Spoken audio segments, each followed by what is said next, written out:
কি হয়ে গেছে উদ্দেশ্য না বিকালবেলা নন্দের আওয়ালছে জিউটা খুব না বুঝা টুজা হইলে মাখা খাওয়া হয় খানছে কেন বাবা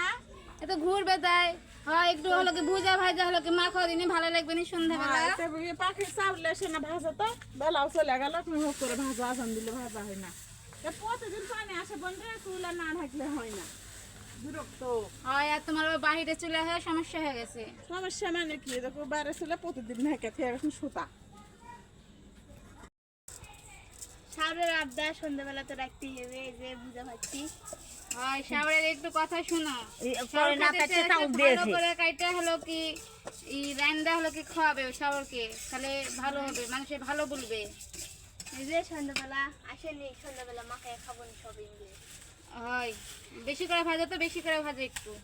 বেশি করে ভাজছি ভুজে ভালোই লাগে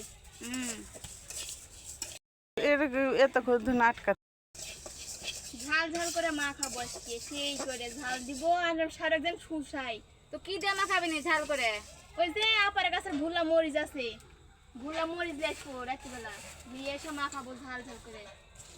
আর আমার আম্মুরে গেছে হয় পায়ে আছে তোমার মায়ের ভুললাম মরিস বুবু ফিরি ফিরি পাচ্ছে আর আমাকে নিয়ে আসছে হ্যাঁ ভুলা মরিচ দিয়ে মাখালে কিন্তু কারো স্যাংটি আলাদা হ্যাঁ বললাম ওই যে স্বাদ অন্যরকম একটা আলাদাই মজা খায় যান দৌড়ে না লাগে